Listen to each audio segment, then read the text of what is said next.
Bueno, bienvenidos. Queríamos comentarles primeramente que esta es la segunda de las charlas dentro del ciclo de charlas y Huerta en Casa que organiza el programa Pro Huerta Santa Cruz. Esta charla particularmente es sobre producción de compost y hombre compuesto. Está a cargo de la ingeniera agrónoma Paula Luna, que pertenece a la agencia INTA Caleta Olivia, y también está a cargo de la secretaria de Ambiente del municipio de Caleta Olivia, que es una localidad en la provincia de Santa Cruz, para aquellos que no son de la provincia.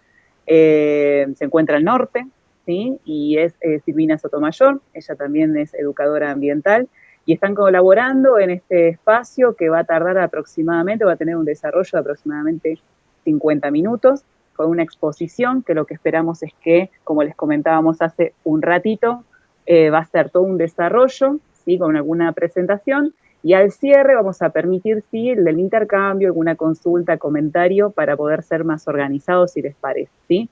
Tanto el espacio de Zoom como el espacio de YouTube están habilitados los espacios de chat para que puedan ir emitiendo las preguntas o las consultas o comentarios. Ahí se está compartiendo en estos momentos el link para poder acceder a YouTube a aquellos que tengan algún problema de conectividad a través de Zoom, y pueden ir realizando las consultas, ¿sí? Tanto los técnicos de Pro Huerta como del INTA en general están participando y registrando las mismas, así que al final las vamos a estar compartiendo tanto los disertantes como el resto de quienes estamos participando. Ahora sí, ya han ingresado más de 60 personas a la plataforma de Zoom, así que vamos a dar inicio a la charla. Si te parece, Paula, te dejo todo para vos. Dale. Bueno, Gina, muchas gracias.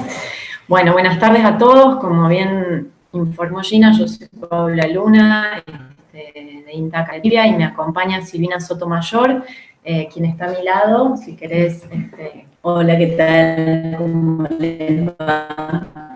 Ella es secretaria de Ambiente, y entre las dos vamos a dar toda la parte de compost y, bueno, en realidad yo voy a dar más la parte técnica y, bueno, el manejo general, y ella va a contar después una experiencia de lombricompuesto y, bueno, y el manejo más o menos pensado que se hace en la localidad, con todo este tema.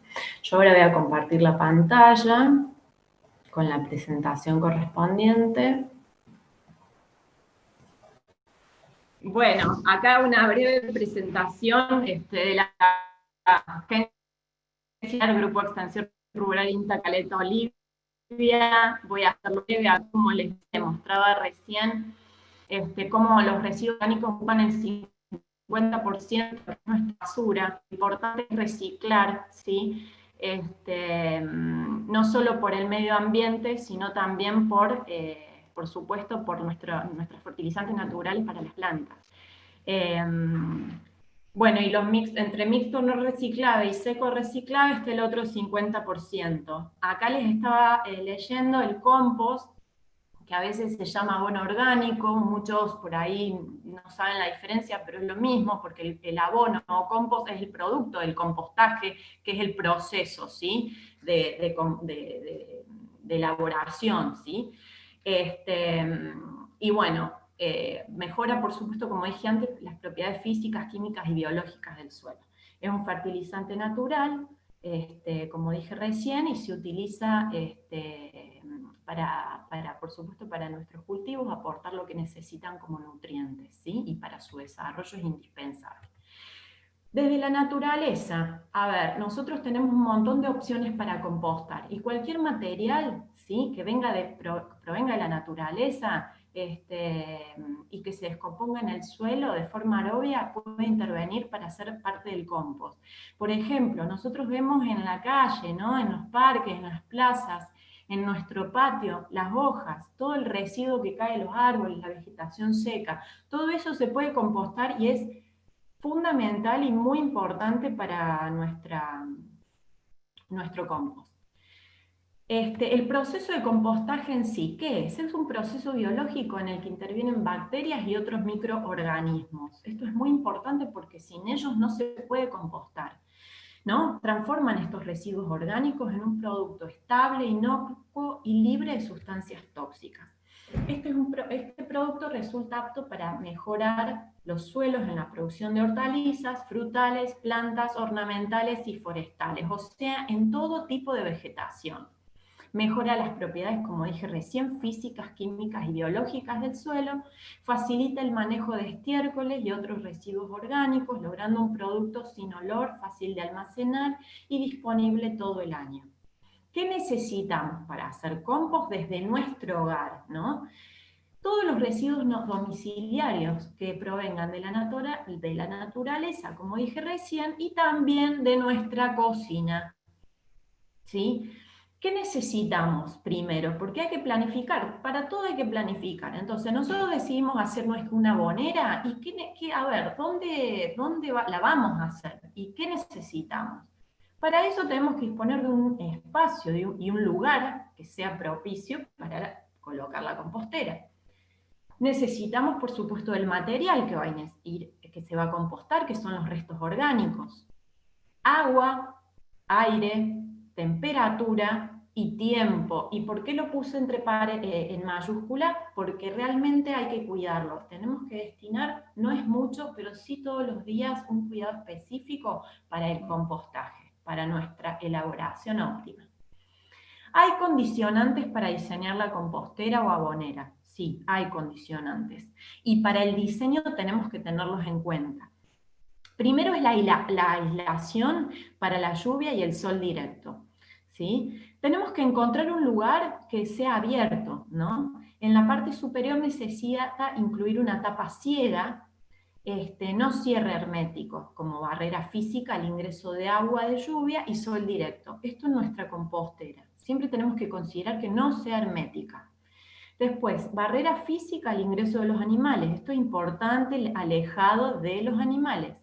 Y la compostera que tenga su barrera propia, como en el caso de la aislación que dije recién. Para evitar el ingreso de animales domésticos, de granja o silvestres, las composteras abiertas pueden incorporar tejido plástico, metálico, madera o lona para evitar el ingreso de roedores, ¿sí? La luz del tejido no debe ser mayor a medios centímetros. El drenaje de lixiviados, esto también es importante y se puede aprovechar, ya lo vamos a ver, como té de compost o fertilizante líquido orgánico. ¿Sí? Esto tiene que permitir la eliminación de los líquidos que se generen como parte del proceso de compostaje. Siempre va a haber un excedente de líquido, y más si lo regamos, que es necesario. Aireación, tiene que permitir el volteo manual, ¿sí? O sea, siempre mezclarlo con pala, rastrillo, una horquilla. Eso sirve para oxigenar la mezcla de residuos en descomposición. Y después hay otros métodos que si no podemos ingresar con una pala o una horquilla, hay métodos para oxigenar también cuando la compostera la decidimos hacer, por ejemplo, en pie, vertical o de alguna otra manera que ya la vamos a ver. Ventilación, siempre en un lugar aireado, ¿sí? Y como les dije recién, con la propia abonera no tiene que ser hermética, tiene que permitir ventilación para eliminar gases. Principal gas que se produce el dióxido de carbono, también puede producir amoníaco, así que ya lo vamos a ver, pero bueno, y el vapor de agua, ¿no? Y tiene que ingresar oxígeno, esto es fundamental. Y también la separación por los módulos. Tiene que tener al menos 2 módulos, ¿sí? 2 pozos, 2 pilas, 2 tachos, 2 cajones. Esto es una recomendación. Esto si queremos conseguir compost de calidad agrícola, ¿sí? O sea, significa que para que sea mejor para nuestras plantas, nuestra producción agrícola, no se recomienda la configuración vertical porque puede darse contaminación cruzada entre el compost en proceso y el que ya está maduro. Esto ya lo vamos a ver también.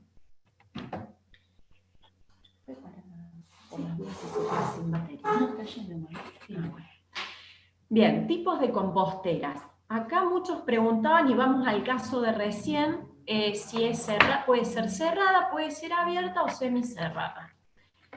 Cerrada vemos fotos, a ver, acá están los tachos, los tambores, los cajones en serie, los contenedores cerámicos, y también están los recipientes, por ejemplo, tachos de plástico, tarros de pintura, como vemos en la foto.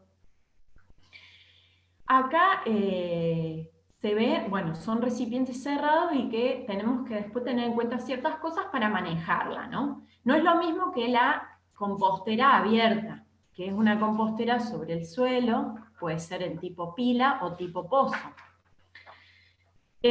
Sobre la superficie y el pozo, por supuesto, es ingresando el material. Estas dos son, por ejemplo, lo que les decía, son de mejor, de más fácil manejo en cuanto a pala, en cuanto a aireación, con horquilla. El tema de la cerra y los tachos, después vamos a ver que se pueden poner otros métodos para la aireación. Y después está la semicerrada o corralito circular o cuadrangular. Puede ser con pallets o puede ser corralito con madera y alambre o alguna malla de plástica resistente. Acá vemos la primera foto, es otra foto de la malla de corralito. Abajo vemos y después pozos. Esto es una escuela de Colbel-Caique que tiene invernadero y acá trabajamos nosotros desde el Pro Huerta y nos mostraron cómo trabajan con su abonera. Y ustedes están viendo cómo arrojan los residuos orgánicos, ¿sí? Y compostan de esa manera en pozo. A ellos les es más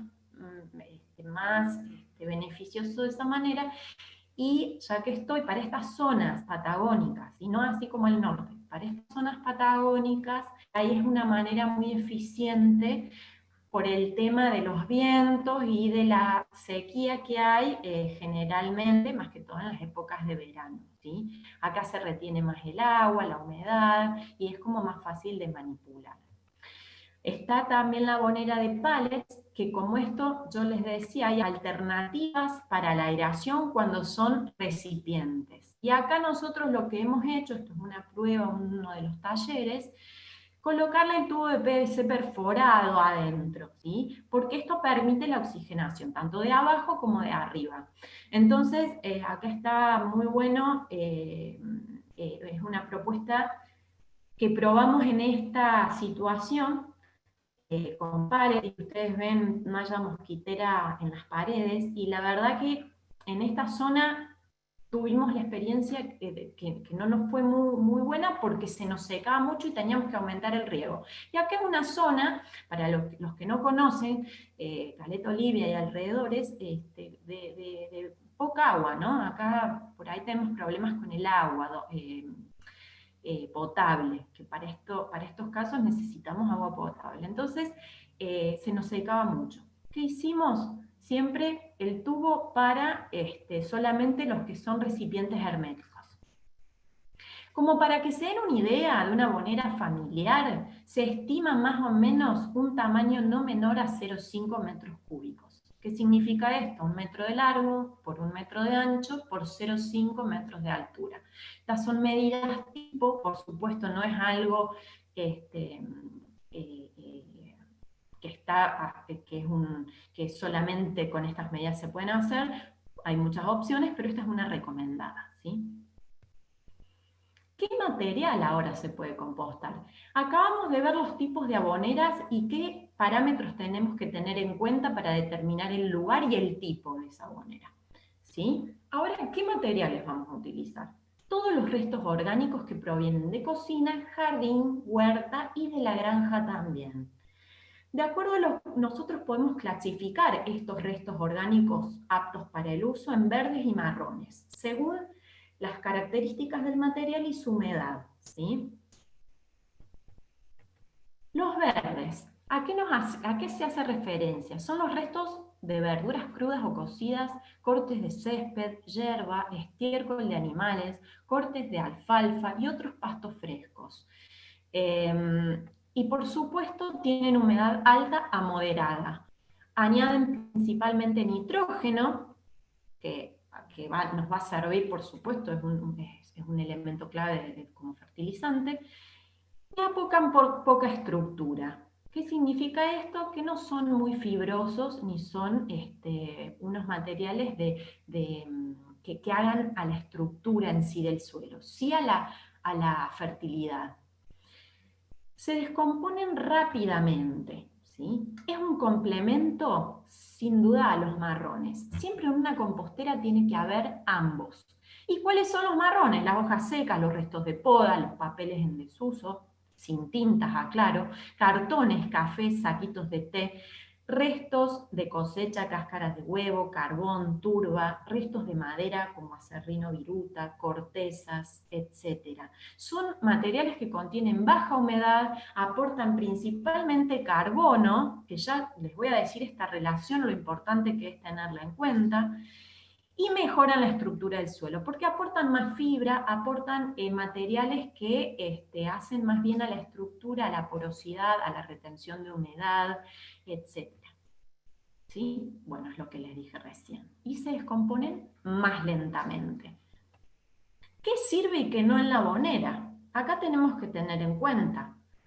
¿Qué sirve? Todos estos materiales podemos usarlos, ¿no? Están dentro de marrones y verdes. Son las cáscaras de fruta, restos de verdura, yerba, café, té, hueso molido, pasto seco, papel, bostas de caballo, vaca, guano de gallina, conejo, cabra, oveja, hojas, ¿sí? Este es un ejemplo, son los más comunes. Y obviamente, ¿qué no se puede usar? Los vidrios, los huesos enteros, las carnes y sus derivados, las grasas, los plásticos, las latas, los pañales, los excrementos de perro o gato, por supuesto. Ya vamos a ver por qué. ¿Por qué les dije la importancia de tener en cuenta el carbono y el nitrógeno para esta compostera, ¿no? Porque siempre se tiene que tener en cuenta un complemento, tantas partes de carbono por partes de nitrógeno, para que la compostera y los microorganismos trabajen adecuadamente. Por ejemplo, la óptima relación es 30 carbono, 1 nitrógeno, son los porcentajes. ¿Qué quiere decir esto? De los verdes voy a tener que usar una parte y 30 de la parte de marrones. Exceso de carbono me va a producir poca actividad microbiana, que es yo lo que necesito para que esto funcione. Y el exceso de nitrógeno, ¿qué va a pasar? Puede liberar a la atmósfera como amoníaco, sin ser aprovechado por las plantas. Entonces, acá hay una foto donde se muestra, sí, que los estiércoles, partes tiernas de la planta, pueden aportar más nitrógeno, y todo lo fibroso, lo seco, como lo que vemos en pie, que por ejemplo vemos un cultivar de trigo, aportan más carbono, ¿sí? Y hacen más la estructura.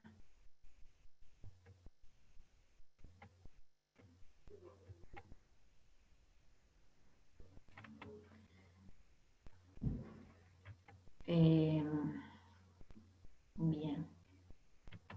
No sé por qué no se puede pasar ahora. Ahí está. Bien, lo voy a tener que quitar. Perdón, que no estoy en mi máquina, así que tuvimos ese problemita y bueno, estamos con algunas cuestiones, pero está todo bien, por suerte.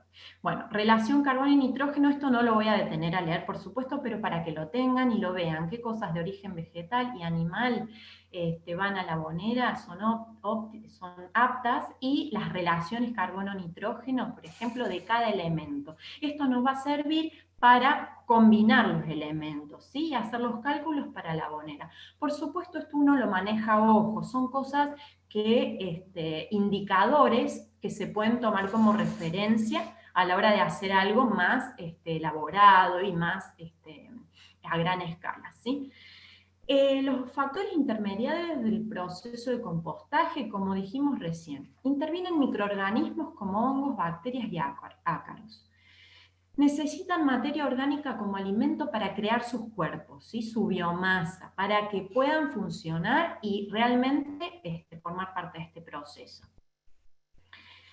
En presencia de oxígeno se produce una oxidación que libera dióxido de carbono y calor.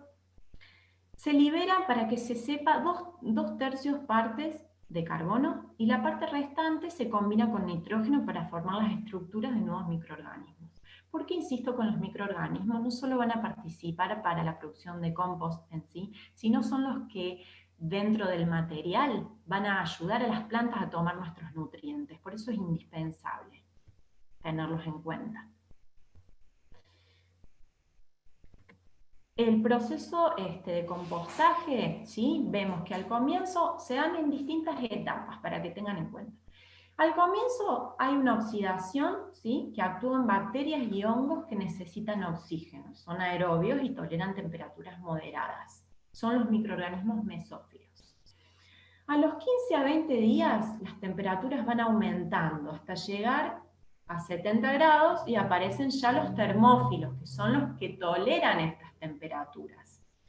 Estos procesos de temperaturas en un proceso de compostaje se tienen que dar siempre, ¿sí? Porque después este aumento de temperatura va a generar que se destruyan, por decirlo así, todo lo que es semilla de malezas que después me puedan llegar a contaminar el suelo y aquellos microorganismos patógenos que por ahí cuando un compostaje no está listo me puede contaminar el suelo y nosotros mismos, ¿sí? Después se va a ir reduciendo, después de pasar por estas temperaturas altas, se va a ir reduciendo paulatinamente la temperatura y se va a estabilizar el compostaje, ¿sí? Las capas exteriores de la pila no alcanzan a calentarse generalmente. Acá vamos a hablar con el ejemplo si fuese realizado una pila, ¿no? Y actúan como aislante térmico, entonces hay que mezclar bien siempre. Esto en todos los casos, no solo en las pilas, lo aclaro. Bien, ¿cómo podemos ir colocándolo en la compostera que elijamos, sea del tipo que sea? Lo importante acá es tener en cuenta, ¿sí? Agregar los restos por capas siempre, alternando verdes y marrones. Vamos a tratar de hacer este trabajito. Y la primera capa siempre pueden ser marrones porque generalmente van a permitir mejor la aireación desde abajo, ¿sí? Si son materiales más gruesos, que permitan más el intercambio de aire. Y mientras más pequeño, después de esta capa principal, yo vaya arrojando mi material, generalmente se da con los secos que tardan más en la degradación, mejor.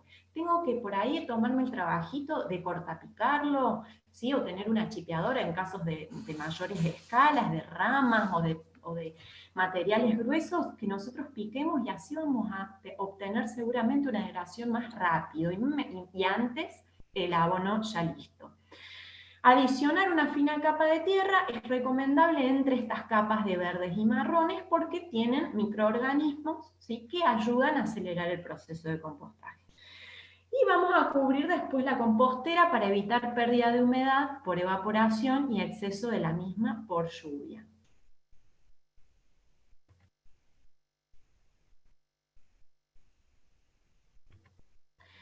Bien, bueno, hay que tener ciertos recaudos y cuidados a la hora del manejo de la compostera. Prevenir la intromisión de moscas y otros insectos con cubiertas plásticas, tela mosquitera o tela no tejida. Esto lo dije al principio, pero lo remarco de nuevo porque es importante. No usar estiércoles, bueno, de los perros, los gatos, siempre alejado el animal de la compostera.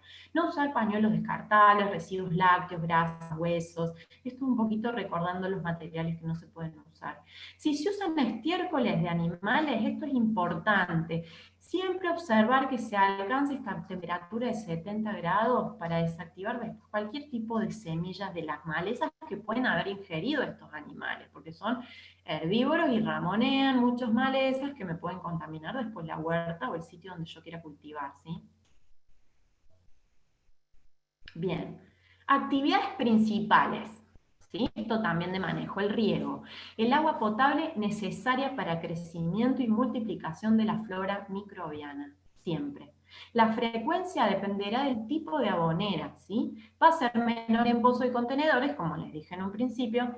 El tipo de residuos marrones son más secos, así que hay que ver y considerar esto. Y las temperaturas reinantes mayores en verano, así que va a ser mayor frecuencia en estos casos. Para medir la humedad se toma un puñado de compost, se oprime y salen pocas gotitas sin chorrear. Eso, acá está la foto, es cuando el compost está de manera óptima, o sea, yo lo voy determinando con mi mano, con el control diario que vaya haciendo, ¿sí? También diferencia entre el verano y el invierno, la frecuencia de riego, por supuesto, va a ser mayor en verano que en invierno. Y siempre unas gotitas apretando tiene que salir, porque si ya sale mucho, me pasé, y si no sale nada, tengo que regar sí o sí. La aireación. Deben hacerse con frecuencia a través de volteos periódicos, en caso de las pilas. Uso de horquillas en caso de pozos, horquillas o palas, ¿sí? Un elemento que pueda mezclar. O a través de chimeneas o caños perforados en contenedores grandes, es lo que les dije recién, y acá hay unas fotos. ¿Sí? Estas son producciones, por supuesto, de un poquito de más escala, pero que están, se muestran como para que quede bien claro el concepto. ¿Qué pasa? Esto es fundamental, que haya oxígeno, porque propicia el desarrollo de la flora microbiana para el proceso de descomposición aeróbica. Sin presencia de oxígeno aparecen ya malos olores, ocurre putrefacción por presencia de bacterias anaeróbicas, y esto no lo queremos lograr. Por eso insisto, agua, aireación, y llegar a esa temperatura. ¿Cuándo va a estar listo para la cosecha? Se realiza en un tiempo aproximado de 3 a 6 meses en general, y esto va a depender, ojo, de las zonas. Nosotros ahora estamos, bueno, tenemos, y por suerte lo digo, la presencia de muchas personas de todo el país en este momento, así que realmente me encanta ese interés que tengan, y la convocatoria, que la verdad nos alegramos un montón. Entonces, esto para la gente del norte, yo quería aclarar que, bueno, por supuesto va a estar antes por las temperaturas más cálidas de allá. Acá en las zonas frías, hasta, por ejemplo, en Río Gallegos, hasta un año puede demorar realizar obtener este abono ya listo. ¿Cuándo me doy cuenta que está listo para la cosecha? Cuando no se distingan los materiales originales, ¿sí? Yo agarro un puñado y veo, y no sé si era cáscara de huevo, zanahoria o un resto de un pajonal, por ejemplo, de algún material seco. Entonces ahí me doy cuenta que ya tengo que empezar a tamizar, ¿sí? O zarandear, y obtener de esa manera el material listo. Todo lo que me queda en la zaranda lo vuelvo a la abonera, ¿sí? Tiene que tener un color uniforme, marrón oscuro, como la tierra, por ejemplo, de un bosque, y un aroma agradable a tierra mojada, ¿sí? Bueno, los beneficios, ¿cuáles son de todo esto? Aporte de materia orgánica a nuestros suelos, o sea, mejoran los suelos, ¿sí? Obviamente, como lo dijimos, mantiene y restituye y aumenta la fertilidad del suelo, que es importante, por supuesto, para nuestras plantas. Contribuye a evitar la desertización, ¿sí? Se puede usar para almácigo con forma directa al suelo del cultivo. Almácigo, hago un comentario para aquellos que no sepan, es la siembra previa, por ejemplo, para la germinación y formación de un plantín, y luego para trasplantar luego a un lugar definitivo. El almácigo es ese recipiente, esa forma de siembra indirecta para luego trasplantarla al lugar definitivo, ¿sí? Mejora las propiedades físicas, químicas y biológicas, esto ya lo vimos. Paula, Realizando, sí, discúlpame, están solicitando si podés hablar un poquito más fuerte. En algunos equipos por ahí está saliendo muy bajito esta parte. Disculpa que te moleste. no, no, por favor, ahí me voy a acercar más ahí y voy a levantar la voz, Ahí está discúlpenme. perfecto. ¿Está bien? Gracias. Por Sí, ahí, y decime, Gina, si estoy yendo muy rápido, por ahí me aceleré un poquito por este tema que perdimos un poco de tiempo al inicio, ¿viste? estamos en el horario cumplido, pero no te hagas drama, nos vamos a pasar un poquito más. Vos tranquila, no hay Bueno, drama. bueno, después pasamos en todo caso, bueno, lo voy a pasar un poquito más rápido, total este material va a quedar. Bien, estaba comentando que Una, también, sí, una cosita, ya que hicimos una interrupción, por favor, los que estamos en el chat de Zoom, se compartieron unos links de Celeste Robledo, por favor, no los cliquen, no son nuestros, no son de INTA. Nada más eso queríamos avisar, por favor, por seguridad. gracias, Listo, Gina, Pau. Gracias. gracias. Bien, y bueno, y los beneficios también es esto, es que separando, y es realmente no solo un beneficio para la familia, sino para el ambiente y para toda la sociedad. Esto es importante porque realmente se reduce, como dije en un principio, entre un 40 y un 50% de los restos de lo que va a ir a la basura, al basural, ¿sí? No solo tenemos que aprender a separar los orgánicos, sino también lo inorgánico, porque ya Silvina va a contar en un ratito, acá hay una linda propuesta, porque hay recicladores ciudadanos que están recolectando, y la verdad que, bueno, para todo este tipo de residuos tienen su fin y su producción, ¿no? Y después se contribuye, bueno, al medio ambiente, la disminución de roturas de bolsas en cestos por perros y gatos, que también generan muchísima contaminación. Otras formas para abonar los suelos, y ya estamos terminando con esta presentación, son bueno, no solo el compostaje sólido y líquido.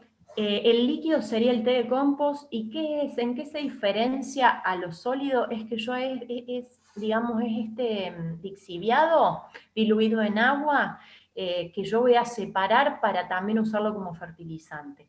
Cabe aclarar que no es la misma, no tiene las mismas propiedades, ¿sí?, tan directas como el abono sólido, que uno lo saca directamente de la abonera, pero sí es bueno y es una alternativa de compostaje, ¿sí?, de uso para fertilizar el suelo.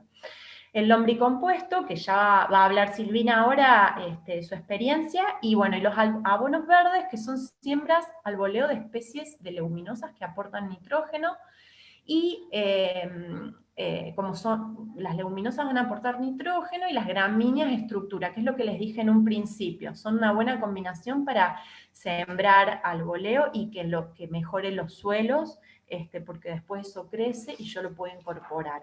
Esa es una buena manera también de abonar, y acá hay una foto donde se muestra, ¿no?, maíz, que es una gramínea, tréboles, y otras leguminosas, como el poroto que está en la primera foto, mezclada con otras gramíneas que pueden ayudar a la fertilidad física y química, como se nombra del suelo. Y bueno, hasta acá llegué con mi presentación. Desde ya les comento que bueno, que traté de reducirlo. Por supuesto es un ciclo de charlas y de una horita que tenemos que, en nuestro caso, íbamos a compartir con Silvina, así que lo básico y lo general ya se podría estar resumiendo en lo que, bueno, les presenté recién, todo lo más indispensable a tener en cuenta. Y ahí, Gina, corroborame si está Sí. lo de la cultura en pantalla. Bueno, ahora las dejo con Silvina, que ella va a contarnos la experiencia que tiene como productora, sería ya, ¿no?, a esta altura. Realmente viene trabajando hace muchísimo con escuelas y bueno, justamente ahora, por suerte, ingresó como secretaria del municipio de Caleta Olivia, donde la verdad tiene muy buenas ideas, muchos proyectos en cuanto a todo lo que es medioambiental, el compost y la lombricultura. Así que, Silvina, bueno, te agradecemos que estés acá realmente, y bueno, te dejamos que cuentes. Bueno, muchas gracias. Bueno, la lombricultura en realidad hay mucha gente que le llama también el cultivo de lombrices, ¿sí? El cómo sembrar lombrices. La lombricultura se da con una especie de lombriz que es la lombriz roja californiana, como se la llama habitualmente, y en muchas oportunidades se pregunta a la gente por ahí qué pasa con la lombriz que encuentran en la tierra. La lombriz de tierra, a diferencia de la lombriz roja californiana, esta es la lombriz roja californiana, que si lo miramos con una lombriz de tierra, en realidad no hay mucha diferencia, pero sí hay diferencia cuando la ponen en un espacio con alimentos, con desechos orgánicos que ya están en descomposición, se ve la diferencia. La lombricultura es el arte de cultivar lombrices con el fin de elaborar humus, que es el producto de esa digestión del alimento de lo que se le da a la lombriz, o sea que son las deyecciones, lo que sería el abono de la lombriz, eso es. Ese abono es un fertilizante natural con un contenido que es bromatológico único, que no tiene, es inocuo, como decía también hace un rato con el tema del compost, Paula. Se utiliza para cultivos orgánicos, para remediación de suelos, todo lo que tiene que ver con huertos, con plantas, jardines, ¿sí? Y no le afecta en lo más mínimo a lo que tiene que ver por ahí con cultivos de verduras, de frutas, ¿sí? Como sería por ahí el utilizar, sí sería el tema de por ahí reutilizar el tema de las aguas negras, para el tratamiento de las aguas negras para huertos o verduras, viveros, ¿sí? Ese tipo de agua se puede reutilizar solamente para lo que es jardinería y forestación. En este caso, este abono, que es un fertilizante, se puede utilizar también para huertos, para todo lo que nosotros tengamos de comida. El producto que se logra es un abono que es mucho, que remedia suelos y está compuesto de billones de microorganismos que aportan nutrientes a los cultivos, mejorando la calidad de esa tierra, ¿no? Donde nosotros vamos a poner ese abono. En este caso, cuando nosotros tenemos lombrices, es importante que sepamos que la lombriz, en primer lugar, no tiene ojos y tampoco tiene dientes, por lo tanto no mastica, lo que hace es succionar. Por lo tanto, si nosotros le echamos alimentos, o sea, desechos orgánicos, que es la mayoría de lo que utilizamos son los desechos de cocina, aunque después les voy a nombrar otros tipos de desechos orgánicos que también se utilizan, que no son necesariamente de cocina, tienen que estar ya en estado de descomposición, un mínimo de 3 meses, ¿sí? Esto también contando la época del año en la que estamos y dónde tenemos nosotros nuestros desechos orgánicos. En mi caso, yo tengo un tacho que está en la cocina con tapa, donde no está sujeto al frío, entonces la descomposición de los desechos orgánicos que yo vierto ahí se degradan con más rapidez. Entonces no tengo que esperar por ahí 3 meses, a veces es un mes, ¿sí? Y depende también cómo lo pongo, porque en el caso mío yo lo pongo en la procesadora, lo muelo más y lo dejo que se vaya desintegrando, que se vaya degradando. Si nosotros le echamos el desecho orgánico, póngale hay una zanahoria que está en mal estado y tiramos la zanahoria entera, ese pedazo de zanahoria que quedó sin moler va a demorar mucho más en degradarse, ¿sí? Por eso está bueno por ahí que ayudemos de esa manera, si tenemos una procesadora de alimentos, la podamos poner adentro e ir poniéndolos después en el balde donde tenemos los desechos orgánicos. En este caso acá tengo para mostrarles, esas son fotografías tomadas en las experiencias que yo tengo. Acá en este caso se está mostrando en la palma de la mano 2 lombrices acopladas. En este caso están copulando cuando 2 lombrices, las lombrices son hermafroditas, por lo tanto con el acoplamiento se produce, cada lombriz produce un cocón. El cocón se llama, es el cocón o los huevitos serían, que tienen una forma, miren, acá está. En este caso también hay una lombriz, son 2 lombrices que están acopladas, y lo que hice fue poner los huevitos para que en este caso yo trabajo el tema del lombricompuesto con nenes de 2, 3 años, 4 años, 5, porque es el nivel en el que yo trabajo, soy maestra de nivel inicial, y lo que me interesa es que ellos puedan ver de qué les estoy hablando. Se trabaja mucho desde la experiencia. Entonces lo que hice yo fue buscar los huevitos en la tierra, separarlos y que ellos los miraran con lupas y poder ver cómo son y qué sucede con los huevos, y tuvimos la suerte de poder contar con de que ellos puedan buscarlos entre el lombricompuesto, encontrarlos, separarlos, ¿sí? Ya esto habla de una acción de reconocer y de diferenciar con otros desechos que están dentro de lo que es el lombricompuesto, ¿sí? Y tuvimos la suerte esta que ustedes están viendo ahora, de poder ver y poder fotografiar en el momento en que eclosiona el cocón o el huevito, y empiezan a salir las lombrices. En las distintas capacitaciones en las que yo estuve sobre el lombricompuesto, siempre se hablaba por ahí, a veces se hablaban de entre 1 y 6 lombrices. En algunas capacitaciones, de acuerdo al lugar, ¿sí? También hablaban hasta de 16 crías. En el caso mío, nosotros en esta oportunidad, donde están sacadas las fotografías, nosotros contamos hasta 6 crías.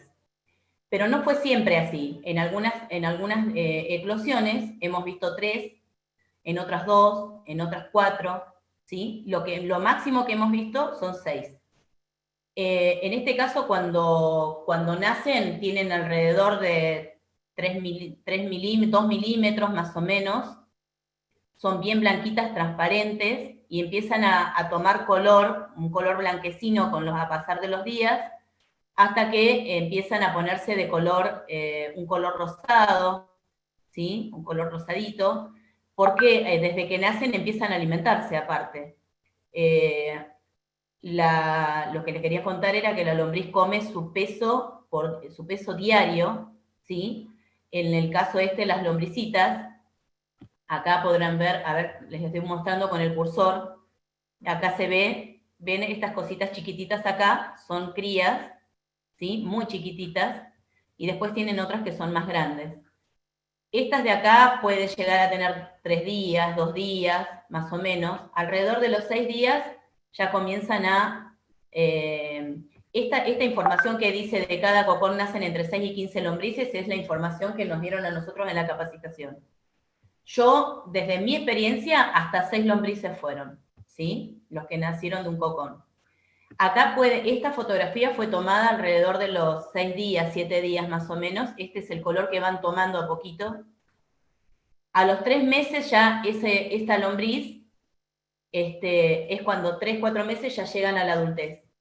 Tienen su estructura corporal, tiene como anillos, ¿sí? Por eso se llaman élidos también, una estructura de anillos, que muestran una parte que está más engrosada, se puede ver en esta parte de acá donde estoy con el cursor, ¿sí? Más engrosada, blanquecina, que es lo que señala también la adultez de la lombriz, ¿sí? Cuando tiene esto que se llama clitelio, es cuando ya se puede saber que es una lombriz adulta. ¿Qué alimentación se puede dar, con qué alimentación se puede brindar a las lombrices? Las lombrices se alimentan de desechos orgánicos compostados, ¿sí? ¿Qué quiere decir esto? Que nosotros no le podemos tirar directamente alimentos que todavía no están en descomposición. Que no hayan hayan comenzado a biodegradarse, ¿sí? Que hayan empezado a tener esta interacción con los microorganismos.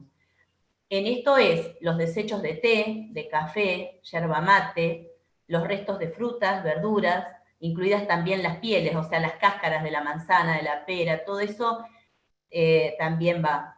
Los distintos tipos de palos, todo lo que sea de origen vegetal, va a demorar un poco más, pero se puede poner también, ¿sí? Las cáscaras de huevo, la hojarasca, que sería todo lo que es las hojas que nosotros encontramos afuera de nuestro patio tiradas, ¿sí? Los residuos de todo tipo de frutos secos, el papel de la cocina, el papel de cocina con el que utilizamos para limpiarnos la boca y todo eso, también va ahí, las servilletas también de papel, el guano o el abono de distintos animales como el caballo, conejo, gallina, vaca, oveja, es también un alimento, aparte les encantan las lombrices, y eso ahora les voy a contar el tratamiento que debe tener porque no se puede tirar directamente en el lombricompuesto. Los desechos de jardinería, como son cuando uno poda el césped, ¿sí? Las flores que se marchitan, las ramas secas, todo eso puede ir. El corcho, que es de origen también vegetal, no los corchos que vienen ahora en las botellas, que son más tipo plástico, sino que el corcho, y los restos de podas, como césped, malas hierbas, ¿sí? Cuando están necesitando podar una planta, ¿sí? Todo eso va ahí. Les decía que con el tema del guano de los animales, es necesario que sean puestos en remojo primero, en un balde, con tapados de agua, y dejarlos descansar. Yo, en mi caso, los dejo más o menos alrededor de entre 3, 5 días, para que se remojen bien, y lo que hago después es filtrarlo. El agua no se tira porque eso es fertilizante, lo utilizo como fertilizante, y el abono recién ahí lo pongo en el compost. ¿Por qué? Porque si no es muy fuerte y quema, ¿sí? Y puede dañar nuestras lombrices. Lo que no se puede llevar, lo que no se puede poner en el lombricompuesto son el tema, claro, en el compost, Paula dijo huesos sí. En este caso, los huesos, si están molidos, se puede poner. Ahora, los restos de carnes o huesos enteros no, espinas y todo tipo de clase de pescados no, los caparazones y elementos descartados de los mariscos tampoco, restos de pan no, pastas no, los restos de pan y las pastas generan muchos insectos que, si bien son buenos en el intercambio que se realiza en el lombricompuesto, todo lo que sea miga, todo lo que sea pasta, genera que sean en exceso y terminan perjudicando y compitiendo con el alimento, con la lombriz. Los tucos, eso nada, y los excrementos de animales domésticos como perro, gato, tampoco. El tema de bolsas plásticas, bueno, y todas cosas que no son degradables, tampoco van en este lugar. Las condiciones del área donde se va a colocar el lombricompuesto. Es necesario que no crucen corrientes de agua cuando llueven, que no se inunde. El lombricompuesto tiene que contar siempre con con humedad, pero no puede estar inundado. ¿Por qué? Porque se ahogan las lombrices, se mueren. Contar con suficiente agua, libre de cloro permanente. Es muy buena el agua de lluvia, ¿sí? Disponer durante todo el año de un volumen considerable de materia prima que alimentará a las lombrices. La materia prima es todos estos desechos orgánicos, de los que estuvimos hablando hace un ratito. Evitar los animales domésticos tengan acceso al criadero de lombriz. En el caso de los perros, les llama mucho la atención y escarban, ¿sí? Y bueno, el tema hay que tratar de evitar, y esto tiene que permanecer con un tapado, se soluciona, ¿sí? Y en lo posible que el terreno se encuentre libre de hormigas y de roedores. Lo que no dije anteriormente fue que las lombrices, algo que es muy perjudicial en una vermicompostera o en una cama de lombrices, son las hormigas y las tijeretas. Las hormigas, las tijeretas, no solamente compiten por el alimento, sino que también se comen las lombrices. Por lo tanto, no es bueno en un lombricompuesto donde tenemos hormigas y tenemos tenemos tijeretas. Eso hay que ver cómo sacarlas, porque no es bueno. Puede ser que nuestros residuos orgánicos que nosotros ponemos dentro de lo que es el lombricompuesto genere unas mosquitas que son bastante molestas en realidad, y que demoran lo que demora por ahí en degradarse los alimentos. En ese caso, yo lo que hago es poner una botellita de medio litro de estas que se tiran de gaseosas, de agua, con un poquito de vinagre, y la dejo abierta sin tapa, y las mosquitas terminan adentro de la botella, los atrae el vinagre y terminan muriéndose. Así que es una trampa que sirve para poder, ¿cómo se llama?, atraer las mosquitas esas que son tan molestas. Los beneficios del lombricompuesto: mejora las características estructurales del suelo, favoreciendo la formación de agregados en las arcillas y mejorando la consistencia de los suelos arenosos. Incrementan la formación de micorrizas, que son los organismos benéficos de las plantas, y hay una interacción ahí en ese suelo con el tema de los hongos y todo eso. Aumenta la resistencia de las plantas a las plagas y agentes patógenos, inhibe el desarrollo de las bacterias y hongos que afectan a las plantas, transmite hormonas, vitaminas, proteínas y otras fracciones humificadoras directamente al suelo y de esta a la planta, y aporta e incrementa la disponibilidad de nitrógeno, fósforo, fosfato, todos los nutrientes que le brinda al suelo, ¿no? Para generar esa fertilidad en el suelo. Neutraliza las eventuales presencias contaminadoras debido a su capacidad de absorción. Por sus altos contenidos de ácidos húmicos y fúlbicos, mejora también la cantidad química del suelo, esto que estábamos hablando también de los nutrientes. Aumenta la permeabilidad y la resistencia hídrica de los suelos, disminuyendo el consumo de agua en los cultivos. Y por último, los productos que podemos sacar nosotros de alguien que realiza el lombricompuesto, no solamente es el lombricompuesto en sí, que sería en esta actividad del lombricompuesto, es esta actividad de las lombrices en la tierra, se puede lograr el humus líquido o el té de compost que había hablado Paula hace un rato, que en este caso sería el lixiviado del abono de la lombriz, ¿no? Y las lombrices.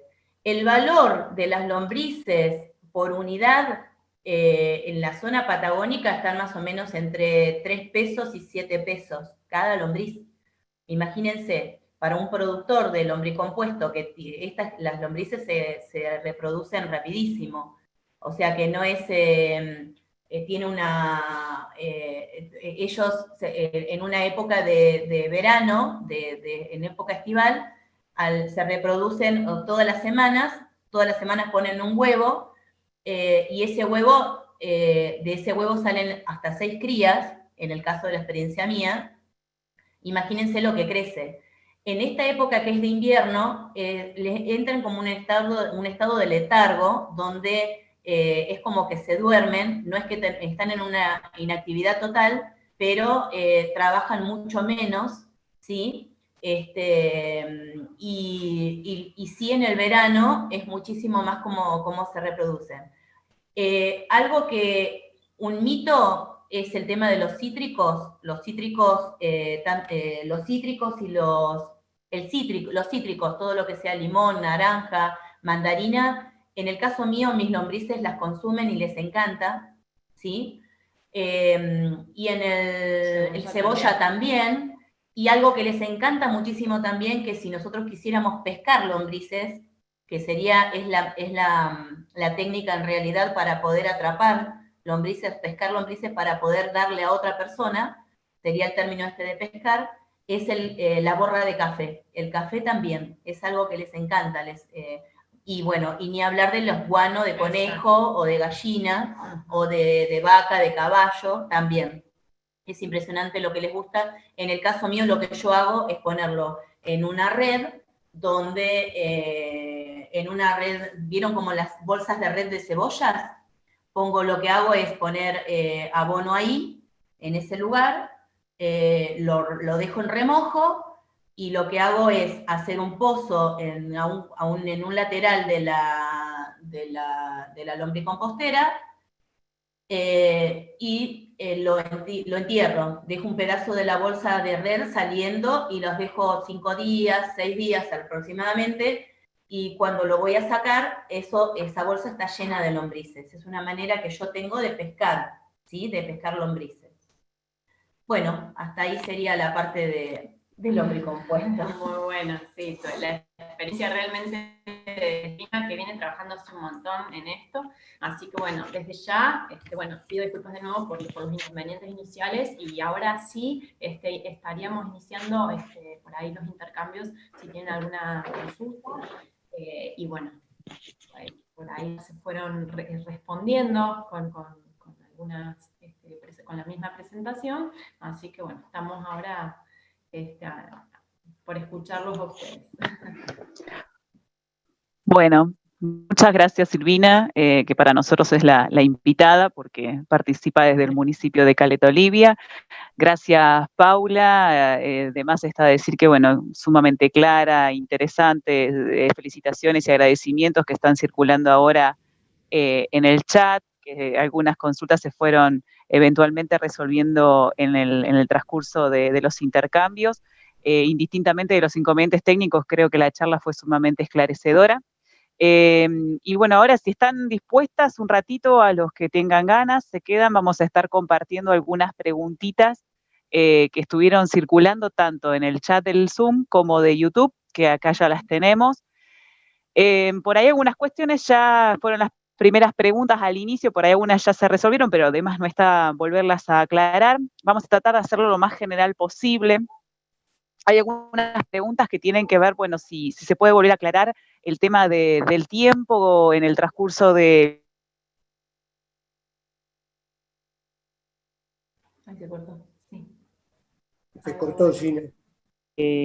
Cubrir el compost con algún plástico o taparlo. Bueno, algunas como para arrancar con eso, si es necesario regar, por ejemplo, y voltear, como para reforzar esas cositas que me imagino que están todas asociadas en la misma respuesta, así que por ahí como para no ir una por una y hacerlo demasiado engorroso. Ahí si quieren ir respondiendo esas inicialmente, después hay algunas más alusivas a la parte de la lombricultura. Bien, en cuanto al abono, es básico, bueno, es como dijimos, imprescindible regarlo y siempre mantenerlo sí tapado, ajeno a todas las posibilidades o de exceso de lluvia o de exceso de sequía, sería vientos y temperaturas, ¿no? En cuanto, no me acuerdo bien porque fueron 3 cosas, Gina, que consultaste.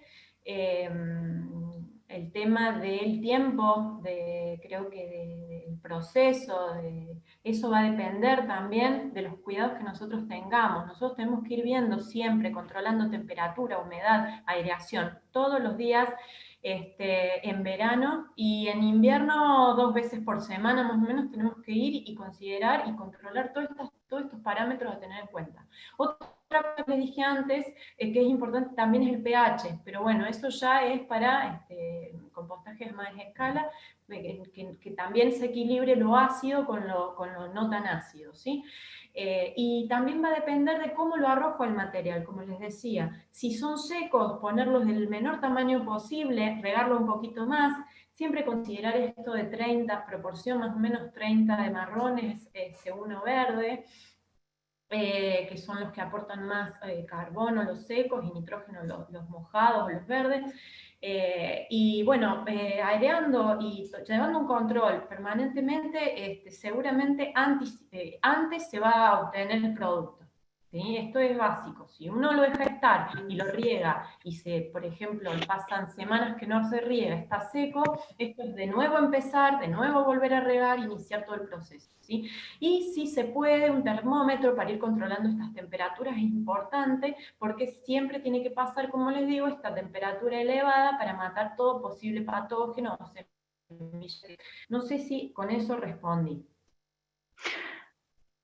Pau, hay una consulta que justo viene de la mano esto de que explicaste de la aireación. En una imagen que pasaste estaba la pila de compost con un PVC, con un caño de PVC en el centro, que es la chimenea, digamos, o la forma de aireación. Si podías explicar cómo funciona, como para que quede la idea. No sé si tenés la foto a mano, y si no, creo que algunos la recuerdan. Era la pila con un caño de PVC en el medio blanco, con agujeritos, por ahí, para que expliques el funcionamiento. Sí,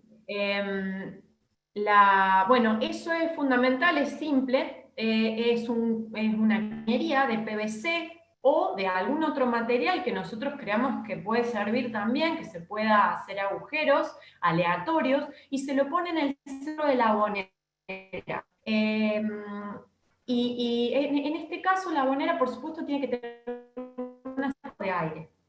Entonces, en caso de aboneras o de recipientes profundos en donde no vamos a llegar con pala o mezclar de alguna manera, poner de acuerdo al tamaño 1, 2 o 3 de estos caños perforados para que el aire ingrese por la superficie y se vaya por abajo, ¿sí? Y que se genere un circuito también inverso, que por ahí se ingrese por arriba y salga por abajo y salga por arriba. En general es al revés, pero esto es un circuito de aire cuando no se puede mezclar a mano o es medio incómodo, ¿sí? Porque la abonera es un recipiente grande. Para eso es para airear que nosotros tengamos que disponer, por ahí para que nos sea más fácil no disponer tanto de agacharnos o meternos al recipiente para hacerlo con nuestras manos, ¿no? De todas maneras hay que controlar el aire también, y hay que tratar de mezclarlo un poquito, siempre en superficie. Pau, una pregunta que está surgiendo bastante con respecto a esto de airear y mantener la humedad del compost y demás. Hay una que está circulando bastante, que es si una vez que se incorporan los desechos a la pila y llegamos a una determinada capacidad, se puede seguir ingresando, incorporando en la misma pila, se pueden seguir incorporando material compostable. Esa pregunta circula bastante. Y si, por ejemplo, tengo el compost cubierto, en la medida en que se va descomponiendo, si solamente lo puedo abrir para mezclar y regar, o lo puedo abrir un poquito más, bueno, esas preguntas por ahí con respecto a la cobertura y a la incorporación de nuevo material.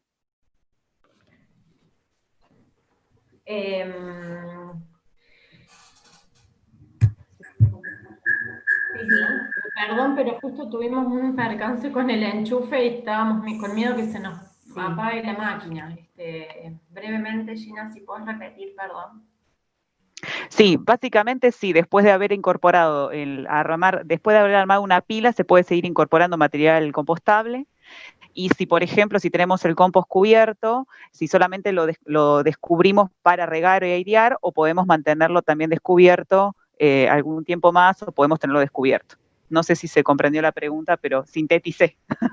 Sí, toda pila, toda compostera, sea en pozo, sea superficial, y cualquier tipo de labonera que nosotros elijamos, podemos seguir arrojando material permanentemente, siempre cosechando, por supuesto, y tratando de tamizar y sacar todo el resto que ya está elaborado.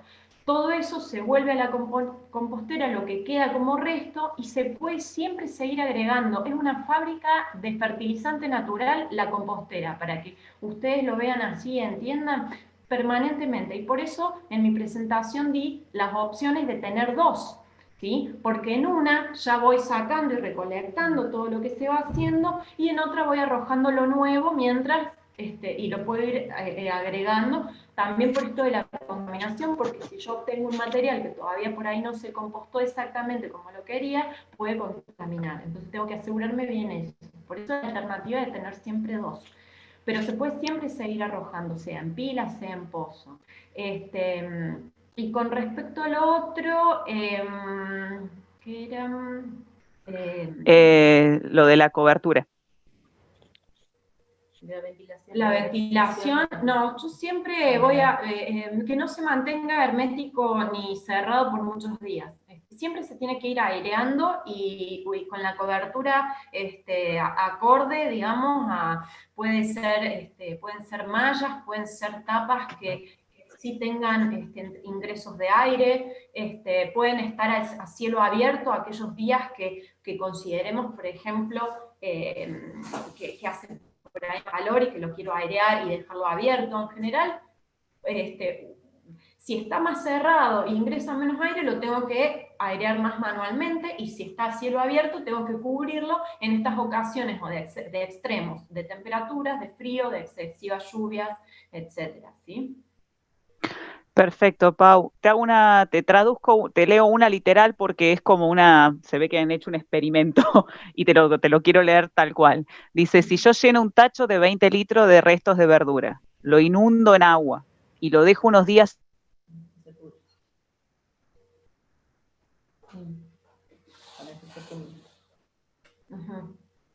que surgieron. ¿Se escuchó? La última parte no se escuchó, pero acá también Silvina estuvo tomando nota. Lo leyeron. Si la inundación acelera el consumo de las lombrices.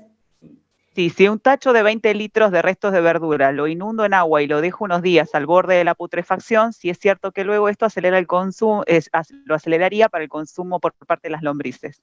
Bien, ahí va a responder Silvina, que ella hizo en realidad ya le contestaron, dijo. Es verdad que acelera la degradación de los alimentos, pero no es lo recomendable en realidad, porque si no estás como lavando también lo que vos estás...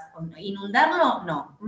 Inundarlo no. Tiene que mantenerse húmedo, sí, pero esperar el proceso de degradación de los alimentos como son naturales. Lo que nosotros decimos cuando, en el caso mío, por ahí sí, en algunas oportunidades me han pedido por ahí lombrices, que yo no las regalo, sino no regalo lombrices y no las vendo tampoco. Lo que hago por ahí es intercambiar en algunas épocas, cuando tengo exceso, es cambiar, lo que hago es, perdón, se me fue lo que iba a decir. Intercambiar con otras cosas que... Intercambio, claro, es un intercambio, con semillas, algún plantín, guano de algún animal, o lo que es que a mí me sirva.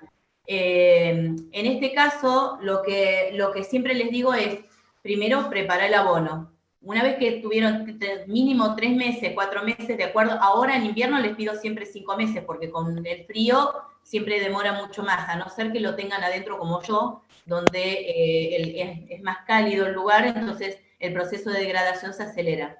Pero es preferible por ahí ponerlo en un lugar más cálido y no inundarlo, no inundar los desechos orgánicos para que se hagan más rápido.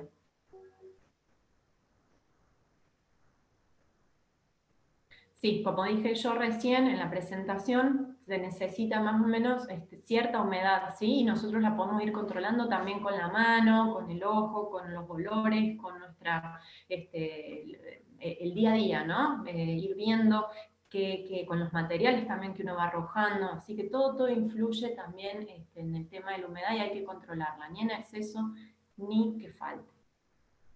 Una pregunta, Pau, que me parece que es importante, sobre todo para zonas de costera y sobre todo en la zona de Santa Cruz, en el norte, que se suele preguntar mucho. Hay alguien, no tengo los nombres, pero bueno, básicamente preguntaron el uso de algas, ¿sí? Si necesita algún tratamiento previo antes de incorporarlo al compost. Las algas son buenísimas, la verdad, para compostar. Es un material que se tiene en cuenta y que acá hay mucho y que se puede aprovechar. Con solo secarlas y procesarlas, uno lo puede arrojar al compost. La verdad que es un material sumamente natural, que proviene del mar. Lo que sí, al tener un poco más de sal, por supuesto hay que ver también ese tema, bueno, siempre y cuando complementar con materiales que, se complementen, ¿no? Pero sí hay hasta compost y lombricompost de algas, únicamente de algas realizados. O sea que es un material, aparte que aporta muchísimos nutrientes. Y hasta se pueden usar como cobertura y como recuperación de suelos desde otro modo, no solo compostándolos. Bien. Sí, básicamente era la consulta con respecto a la carga, al contenido de sal. Hay una consulta ahí de alguien que ha hecho compost y entiendo que agregó lombrices y no le quedó ninguna. ¿Cuál podría haber sido o cómo hacer para que no se le vayan las lombrices o cuál podría haber sido algún posible factor? Me parece que va por ahí la pregunta porque dice que ya tenía los desechos compuestos. Perdón. No sé a dónde habrá tenido, si lo tenían un balde, si tenían un balde imposible que se le vayan, seguramente los tenía en tierra. Si lo tienen en tierra y no le queda ninguna lombriz es porque no había suficientemente suficiente humedad y la lombriz ha ido a un lugar donde ha tenido. La lombriz californiana se mantiene con humedad, la oscuridad y alimento. Si hay una de esas 3 cosas le falta, la lombriz o se muere porque está seco el lugar, o sea, su hábitat no está teniendo las características que necesita. Lo que hace por ahí, si está en tierra, la lombriz se va en busca de humedad, ¿sí? Y sobrevive, pobre, hasta que encuentra alimento. En el caso de la lombriz californiana necesita... a diferencia de la lombriz de tierra, necesita alimentarse a diario el peso suyo en alimentos. Así que, en realidad, lo que no dije antes fue que la proporción, si nosotros tenemos 1 kilo de lombrices, se les da 1 kilo de alimento, porque es lo que consume, cada una consume su peso en alimentos, y la proporción de lo que se saca de abono por día más o menos son entre 60 y 70, 600 y 700 gramos de abono por día. ¿Me explicó?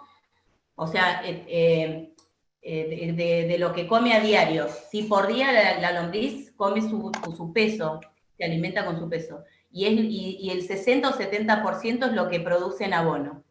Necesita sí o sí tener alimento. Es una lombriz que se le dice trabajadora, devoradora, o sea, come muchísimo, a diferencia de la lombriz de tierra que puede estar mucho tiempo sin alimentarse. Y a diferencia, hay una pregunta por ahí que habla del tema de las raíces, es que la lombriz californiana no come las raíces, Ninguna a no de ser las dos, ninguna de las dos en realidad. Son beneficiosas. Son beneficiosas porque lo que hacen es mantener la aireación, o sea, mantiene aireado el terreno, y ninguna de las dos come raíces porque son muy duras para ellos. Por más que sea una raíz blanda, no la comen igual. Por eso una tierra que tiene lombrices, si se escapan por ahí cuando zarandeamos la tierra y se van algunas lombrices, eso no le hace nada. Al contrario, va a beneficiar muchísimo a las plantas porque el terreno se va a mantener aireado, porque ellas circulan abajo y van a ser mandando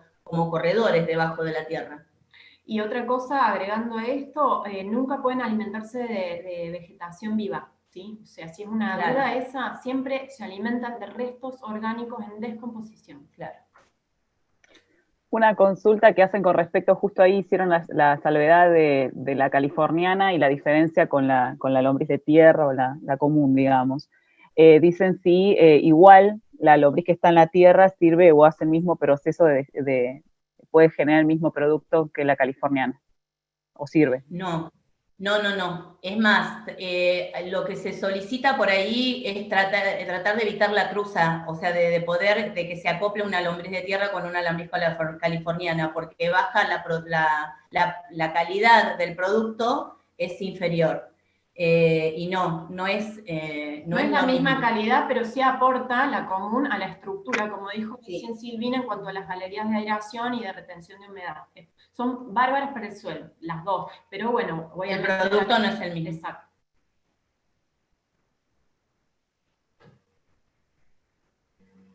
Me parece que Gina ¿Cómo se separa? Perdón, acá preguntan cómo se separa el abono del compost. Perdón, no te estábamos escuchando, Gina, No, que retomes la pregunta porque se me corta. Ah, está bien. ¿Cómo se separa el abono de la compostera? Lo que yo hago, yo tengo una zaranda que me compré una malla de alambre en una ferretería, lo armé tipo con un cuadro, y lo que hago es poner el abono ahí, separar y ir separando en bolsas o si necesito una maceta o lo que sea, voy metiendo ahí. Y si no, lo que se puede hacer también la separación es en la misma compostera, lo que yo hablaba hace un rato, de poner alimento, dividir en dos la vermicompostera, poner el alimento de un lado y del otro lado absolutamente nada. Entonces las lombrices que lo que hacen es irse para el lado donde está el alimento y queda lo otro libre de lombrices. Bien. Hay una pregunta que apareció hoy temprano, pero por ahí está bueno que se refuerce, que tiene que ver con el tipo de eyecciones o de materia orgánica que se puede incorporar, básicamente alusivo a la bosta de algunos animales. Se consultó si, por ejemplo, animales, una materia fecal de perros y gatos se puede incorporar, por ahí hacer alguna observación sobre eso. No, eso no, de ninguna manera. Lejos, como dije, los animales domésticos de la huerta, no tiene nada que ver el animal que consume carnes y vegetal con aquel animal que consume solo vegetal. Tenemos que tener en cuenta eso porque, como bien decía, lo que es bosta de cabra, de oveja, de caballo, de vaca, todo eso es sumamente, de conejos, son sumamente importantes para tenerlos en cuenta en la compostera, aportan muchísimos nutrientes, y sí hay que tener en cuenta quién ramonea y quién no, algunas malezas para también compostar antes de ingresar a la abonera el material proveniente, por ejemplo, de los equinos, de los caballos o de los bovinos, ¿sí? De las vacas o, bueno, la misma oveja. Pero en general, y el perro y gato, ¿por qué no? Porque transmiten parásitos. Bueno, todas las heces que provienen, por supuesto, de esta forma de alimentación, generan parásitos, generan posibilidad de moscas en la huerta, huevos de moscas, roedores, atracción de plagas que no nos benefician ni a nosotros como salud ni a la huerta, ¿sí? Y a los productos, por supuesto, que obtengamos de ellos. Hay una pregunta que, bueno, la respondieron hoy, creo que la respondió Silvina, pero por ahí para recuperarla. En algunos lugares, como la zona nuestra que el agua es muy dura, consultan cómo se puede hacer como para reemplazarla o ir mezclándola. Creo que lo respondiste, Silvina, con el tema del agua de lluvia, pero si querés volver a explicarlo. Yo en el caso mío tengo, tengo justamente un alero donde tengo un tacho debajo y cuando llueve todo el agua va a parar ahí, así que siempre tengo agua. Pero bueno, hasta que puse el tacho yo utilizaba el agua de la canilla y vivo en Cañado Seco, donde el agua no es muy buena que digamos. Así que no les ha pasado nada a las lombrices, pero la verdad que yo tampoco se le ha hecho un análisis al producto que yo logro con las lombrices. Así que no tendría que ver ahí. Con respecto al tema de dónde se pueden conseguir las lombrices, en Caleta Olivia hay un señor, justamente es un recuperador de desechos orgánicos, que se llama Luis Vicente Valderas, que él comercializa producto de lombricompuesto, tiene todo lo que es el abono de lombriz granulado, lo tiene en tierra, lo tiene el abono y tiene el humus de lombriz también.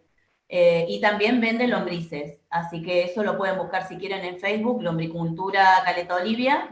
Este señor tiene marca registrada, tiene la aprobación de SENASA, o sea, hay todo un proceso detrás de su producto que está aprobado inclusive por SENASA y todo lo demás, así que desde acá lo alentamos a que pueda seguir con eso, justamente. Bien, ahí hay una consulta que está surgiendo ahora en el chat que tiene que ver con el uso del guano de gallina, como que hay algunas cuestiones contradictorias ahí en relación al uso, si eso no recomendado incorporar al compost. Perfecto, bueno, es buena pregunta porque si bien yo toqué el tema de que también se puede compostar lo proveniente de las granjas, justamente desde la producción avícola se puede recuperar todo el material de la cama de aves, o sea, todo lo que es viruta, ¿sí? Y todas las heces y orinas de las aves se pueden compostar. Pero ¿qué pasa? Hay que tener cuidado acá en cómo compostarlo. Antes de ingresarlo con todos los otros materiales, esto se tiene que apartar, se tiene que dejar al sol o se tiene que regar y realmente que tome esa temperatura para que se pueda, digamos, disminuir este tipo de patógenos y también principalmente por el nitrógeno que es en exceso de esas camas por las orinas de las aves y me puede, digamos, generar un exceso de nitrógeno que también no me es bueno para la hora de fertilizar a las plantas, porque el exceso de nitrógeno, por supuesto, como ningún exceso, es bueno, por ahí pueden quemarlas, o por ahí cuando una planta se le echa demasiado fertilizante, ustedes ven que no responde de la misma manera, se amarillenta y hasta puede llegar a morirse, ¿sí? Entonces, por eso es importante tenerlo en cuenta, pero con un previo manejo compostándolo aparte para luego arrojarlo con los otros residuos a la compostera común. Bien, bueno.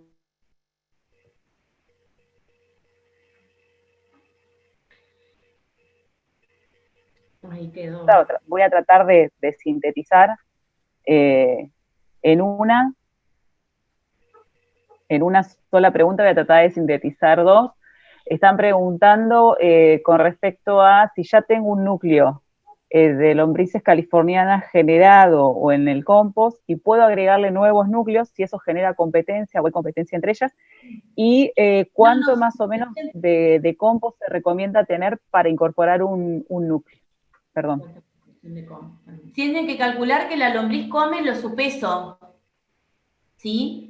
Y cuando nosotros, en el caso mío, yo lo que hago es, cuando enseño, trato de utilizo muchísimas, en esta época hay mucha hoja suelta, que la hoja también lo que hace también es que se mantenga también cierta airada la tierra. Y a su vez, la hoja por encima del compost lo que hace también es proteger mantener la temperatura de la tierra para que en esta época no se congele, ¿sí? Para la alimentación siempre hay que tomar en cuenta de que si vamos a tener 1 kilo de lombrices, es 1 kilo de alimento lo que tenemos que darle diario, más o menos. Después ya con el tiempo, obvio, las lombrices aparte autorregulan su población. ¿Qué quiere decir esto? Que cuando la lombriz no tiene alimento o no hay el suficiente espacio para la cantidad de lombrices que hay en el lugar, la lombriz deja de reproducirse sola, ¿sí? Hasta que se la cambia de cama o que se le empieza a alimentar, se le empieza a tirar alimento. La lombriz autorregula eso, ¿sí? Para poder sobrevivir. Bien, bueno, la última, prometo que es la última porque ya estamos sumamente excedidos en el tiempo, pero bueno, el tema de la lombricultura genera muchas consultas y sé que es un tema de interés porque desde que se publicó la charla ha generado muchas preguntas también de forma individual. Hay una última pregunta que tiene que ver con el compost, por ejemplo, sobre todo en nuestra zona, que somos una zona con escarchas y con un punto de congelamiento. Lo que pregunta es si el compost se congela, si igual el proceso, si conviene entrarlo, o por ejemplo, sobre todo si se hacen contenedores, o si no se produce descomposición, ¿cuál es el proceso que se sigue? Bien, bien, buena pregunta, porque la verdad que acá en esto siempre uno por ahí ubica la compostera en el exterior, ¿sí? Y lo cubre con algún material como para que no reciba, digamos, algún efecto climático como los que mencioné antes. En estos casos hay que por ahí mantenerla todavía, bueno, controlar más estas cubiertas, si es a pila, cubrirla, la pila con algún nylon, con alguna manta, con alguna tela, protegerla de las heladas. El proceso de compostaje sí va a seguir si se siguen cumpliendo los requisitos que vimos de temperatura, aireación y humedad, pero más lentamente. Obviamente el frío aletarga todo este proceso. Entonces hay que tener los cuidados mecánicos que serían desde nuestro lado. Si es una compostera movible, sí se recomienda llevarla a un quincho, llevarla a un sector donde haya más reparo y mayor temperatura. Ahora, si es una compostera fija, un pozo, una pila que ya está en un lugar externo, tenemos que ver estas medidas o con coberturas o con sí, coberturas o con algún otro tipo de material que se pueda utilizar como para cubrirla de los fríos. Pero bueno, más que todo es eso, sí. Voy a contar una experiencia con respecto al frío. La semana pasada me escribió una persona y me dice, Silvina, mis lombrices se congelaron. El día anterior, le pregunto, ¿el día anterior estaban bien? Sí, bueno, ponerlas adentro, tratar de ponerlas adentro en un lugar más cálido, que sé yo, y dejarlas ahí. Si pasan un día con una temperatura menor a 4 grados, esas lombrices pueden sobrevivir por un día, en un día. Ahora, si todos los días se repite el congelamiento, ¿sí? Hay probabilidad de que no sobrevivan. Pero si volvemos a estabilizar la temperatura de ese lugar, por eso yo casi siempre recomiendo el tema de las hojas secas, porque eso impide que se congele, ¿sí? La temperatura mínima que pueden soportar las lombrices son 4 grados. Si baja de eso, en el mismo lombricompuesto, en todo lo que generan ellos, hay cierta temperatura adentro. Entonces ellas se pueden conservar, se pueden sobrevivir. Pero es un día nada más. Al otro día, si se vuelve a congelar, bueno, es muy probable que ya no sobrevivan las lombrices, ¿sí? Bueno, chicas, excelente la exposición, se bancaron todas las preguntas, la verdad que han sido sumamente esclarecedoras, me parece a mí, digamos ahí, bueno, las chicas también, el resto del equipo del programa Pro Huerta Santa Cruz, ahí vi algunos chats de Carla, de Débora, que por ahí estuvieron intercambiando, Patricio y Pepe también asistiéndonos desde YouTube. Creo que la mayoría de las preguntas estuvieron respondidas. algunas consultas en el chat, creo que se han ido compartiendo algunos links que tienen que ver, que son de inta.gov.ar, son de dípticos o materiales a los que pueden acceder para poder ver el proceso de compostaje. Ese material es un material corto, sencillo, que se puede utilizar y consultar, está en la página del INTA Santa Cruz, así que pueden, en todo caso, buscarlo como para informarse o leerlo más tranquilamente. También la charla está en YouTube, así que algunos que quieran volver a repasarla pueden ir a los links que también se estuvieron compartiendo en el chat. Y les vamos a pedir último favor, si todos pueden prender las cámaras, porque esto es algo que yo siempre me olvido, y bueno, algunas de las chicas seguramente van a hacer alguna captura de pantalla para poder acompañar y hacer un balance de la